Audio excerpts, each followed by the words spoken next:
ശബരിമല സ്വർണ്ണക്കൊള്ള കേസിൽ മുൻ Devaswom executive officer D Sudheesh കുമാറിനും ഇഡി സമൻസ്. ചോദ്യം ചെയ്യലിന് ഹാജരാകാൻ നിർദ്ദേശം. ഇന്നലെ ജാമ്യം കിട്ടിയ എൻ വാസുവിനും ചോദ്യം ചെയ്യലിന് ഹാജരാകാൻ ഉടൻ നോട്ടീസ് കൈമാറും. രാഗൻ ചേർന്നു വിശദാംശങ്ങൾ നൽകാനായി. Ragan, good morning. ഇഡി വിടാതെ പിന്തുടരുകയാണ്. ഇപ്പോൾ ഇതാ സുധീഷ് കുമാറിനും ഇഡി നോട്ടീസ് അയച്ചിരിക്കുന്നു. എപ്പോഴാണ് ഹാജരാകേണ്ടത്? നിർദ്ദേശം എങ്ങനെയാണ്? മോദി കൂടുതൽ പേർ എൻഫോഴ്സ്മെന്റ് ഡയറക്ടറേറ്റിന്റെ ചോദ്യമുനയിലേക്ക് എത്തുകയാണ്. കഴിഞ്ഞ ദിവസം ജയശ്രീക്കും അതോടൊപ്പം തന്നെ കൽപേഷിനും ഉൾപ്പെടെ നോട്ടീസ് നൽകിയിരുന്നു. അതിനു മുൻപും പലർക്കും നോട്ടീസ് കൈമാറിയിരുന്നു. അപ്പോൾ ഡി സുധീഷ് കുമാറിന് കൂടി എൻഫോഴ്സ്മെന്റ് ഡയറക്ടറേറ്റ് നോട്ടീസ് അയച്ചിരിക്കുകയാണ്. മുൻ എക്സിക്യൂട്ടീവ് ഓഫീസറാണ്. ശബരിമല സ്വർണ്ണപ്പാളി കേസിൽ SIT കേസുകളിൽ നേരത്തെ അറസ്റ്റിലായതുമാണ്. അതായത് ഈ പാളികളിൽ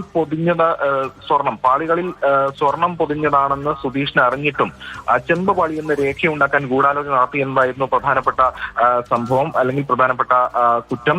ആ വിഷയത്തിൽ ഉൾപ്പെടെ ഈ സുധീഷ് കുമാറിൽ നിന്നടക്കം കൂടുതൽ സ്റ്റേറ്റ്മെന്റ് രേഖപ്പെടുത്തും. അങ്ങനെ ഗൂഢാലോചന നടത്തി ഇതിൽ മറ്റാരൊക്കെയുണ്ട്, അതോടൊപ്പം തന്നെ ഇതുമായി ബന്ധപ്പെട്ടുള്ള സാമ്പത്തിക ഇടപാടുകൾ ഉൾപ്പെടെ വിശദമായി തന്നെ പരിശോധിക്കുകയും ചെയ്യും. മാത്രമല്ല, അന്ന് ഈ പാളികൾ അഴിച്ചുമാറ്റിയപ്പോൾ തിരുവാഭരണം കമ്മീഷണറുടെ സാന്നിധ്യം ഉറപ്പാക്കിയിരുന്നില്ല. കൂടാതെ ഈ ദ്വാരപാലക ശില്പങ്ങളിലെ സ്വർണ്ണപ്പാളികളിലെ ചെമ്പ് പാളി എന്ന് എഴുതുകയും ഉണ്ണികൃഷ്ണൻ പോറ്റിക്ക് കൈവശം നവീകരണത്തിനായി കൊടുത്തുവിടാൻ ഇത്തരത്തിൽ ബോർഡിന് തെറ്റായ ശുപാർശ നൽകിയെന്നടക്കമുള്ള കാര്യങ്ങൾ വന്ന് SIT കണ്ടെത്തിയിരുന്നു. അതുൾപ്പെടെയുള്ള കാര്യങ്ങൾ നിരത്തിക്കൊണ്ടായിരിക്കും സുധീഷ് കുമാറിനെ ചോദ്യം ചെയ്യുക. മാത്രമല്ല, പിന്നീട് എൻ വാസു, അന്ന് കമ്മീഷണറായിരുന്ന എൻ വാസു പിന്നീട് ദേവസ്വം ബോർഡ് പ്രസിഡന്റ് ആയിരുന്നു. ആ ഘട്ടത്തിൽ എൻ വാസുവിന്റെ പ്രൈവറ്റ് സെക്രട്ടറിയായി ഈ ഡി സുധീഷ് കുമാർ പ്രവർത്തിച്ചിട്ടുണ്ട്. അപ്പോൾ ഈ രണ്ട് സന്ദർഭങ്ങളുണ്ട്. ഇതുമായി ബന്ധപ്പെട്ട കാര്യങ്ങൾ ഉൾപ്പെടെ കൂടുതൽ വിശദാംശങ്ങൾ തേടും. മാത്രമല്ല, കഴിഞ്ഞ ദിവസം എൻ വാസുവിന് ജാമ്യം കിട്ടിയിരുന്നു. ഈ പശ്ചാത്തലത്തിൽ സുധീഷ് കുമാറിനെ ചോദ്യം ചെയ്യുന്നതോടൊപ്പം തന്നെ എൻ വാസുവിന് കൂടി ഉടൻ നോട്ടീസ് കൈമാറാനാണ് ഇഡിയുടെ നീക്കം ഉള്ളത്.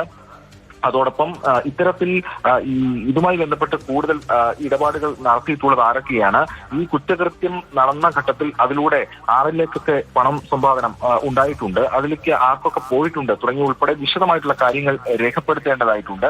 ഇതുൾപ്പെടെയുള്ള കാര്യങ്ങളിലും ചോദ്യം ചെയ്യൽ നടക്കും. അന്ന് ഈ സുധീഷ് കുമാർ നൽകിയ മൊഴി എന്ന് പറയുന്നത് ഉന്നത ഉദ്യോഗസ്ഥർ പറഞ്ഞത് പ്രകാരം കാര്യങ്ങൾ ചെയ്തു എന്നൊക്കെയാണ് SIT കൊടുത്ത മൊഴിയായി പുറത്തു വന്നിരുന്നത്. അപ്പോൾ ആരൊക്കെയാണ് ഇതിൽ ഇടപെട്ടതെന്ന് അടക്കമുള്ള കാര്യങ്ങൾ ഈ വിശദാംശങ്ങൾ ശേഖരിക്കുക എന്നതാണ് എൻഫോഴ്സ്മെന്റ് ഡയറക്ടറേറ്റ് ദൗത്യം. എന്തായാലും കൂടുതൽ പേർ എൻഫോഴ്സ്മെന്റ് ഡയറക്ടറേറ്റ് ചോദ്യം ചെയ്യാൻ പോകുന്നു.